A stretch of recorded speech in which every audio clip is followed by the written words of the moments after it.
इतिहास सच में वैसा है जैसा कि हमें किताबों में पढ़ाया गया है, या फिर सच में या फिर कहीं और छुपा बैठा है? कभी आपने सोचा है कि कुछ सवाल ऐसे क्यों होते हैं जिनका जवाब समय के साथ साफ होने की बजाय और धुंधला हो जाता है? और अगर कोई फिल्म उन्हीं सवालों को फिर से उठाने की हिम्मत करे, तो क्या हम सच में तैयार हैं उस सच्चाई को सुनने के लिए? दोस्तों, आज हम बात कर रहे हैं संजय दत्त की अपकमिंग फिल्म आखिरी सवाल की, जो धीरे धीरे इस साल की सबसे कंट्रोवर्शियल फिल्म में अपनी जगह बना रही है।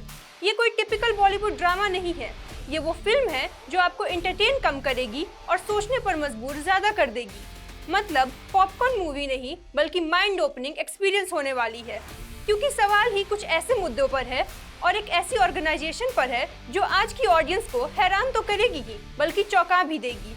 फिल्म का टॉपिक ही कुछ ऐसा है जो हिस्ट्री, पॉलिटिक्स और उन टॉपिक्स को छूता है जिन पर लोग ओपनली बात नहीं करना चाहते और अक्सर इससे बचते भी हैं। हाल ही में इसका जो ट्रेलर रिलीज हुआ है, उसने लिटरली इंटरनेट पर हलचल मचा दी है। एक ऐसा सवाल सामने आ गया है जो सालों से डिबेट का हिस्सा बना है, और वो सवाल है 6 दिसंबर 1992 को अयोध्या में आखिर क्या हुआ था। ये वही दिन है जिसे बाबरी मस्जिद डिमोलिटेशन के नाम से भी जाना जाता है। एक ऐसा चैप्टर जो आज भी पूरी तरीके से बंद नहीं हुआ है। ट्रेलर में सिर्फ 1992 का ही नहीं, बल्कि 1934 की एक बहुत ही इंटरेस्टिंग और कम चर्चित मुलाकातों को भी दिखाया गया है, जहां महात्मा गांधी और केशव बलिराम हेडगेवार के आमने सामने नजर आने का सीन है।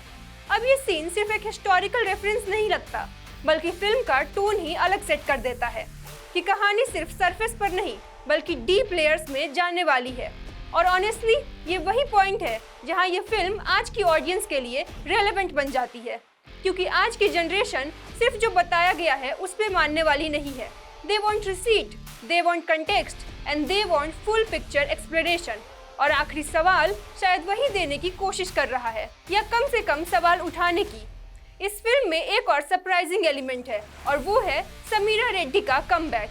लेकिन ये कोई सेफ ग्लैमरस कमबैक नहीं है। उन्होंने खुद कहा है कि ये रोल कंफर्टेबल नहीं था, बट इट्स नेसेसरी।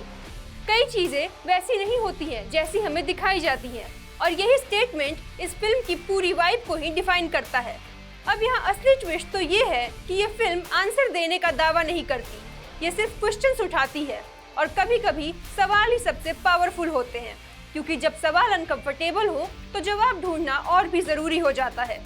लेकिन साथ ही एक बड़ा डिबेट भी खड़ा हो जाता है कि क्या ऐसी फिल्मों को बनना चाहिए, क्या सेंसिटिव हिस्ट्री टॉपिक्स को फिर से खोलना चाहिए, क्या ये सोसाइटी के लिए सही है, या फिर ये सिर्फ कंट्रोवर्सी क्रिएट करने का एक तरीका है। क्योंकि जहां एक तरफ कुछ लोग इसे ट्रूथ सीकिंग सिनेमा मानते हैं, वहीं दूसरी तरफ कुछ लोग इसे एजेंडा ड्राइवन भी कह सकते हैं।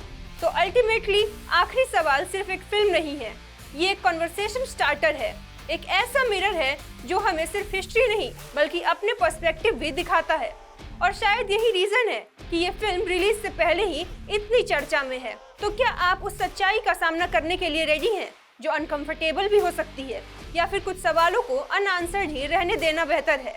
अपना ऑनेस्ट ओपिनियन हमसे जरूर शेयर करें। अगर आपको ये वीडियो अच्छी लगी तो इसे लाइक और चैनल को सब्सक्राइब करना ना भूलें। मैं स्वप्निका सिसोदिया आपसे जल्द मिलूंगी एक और ऐसी ही अपडेट के साथ।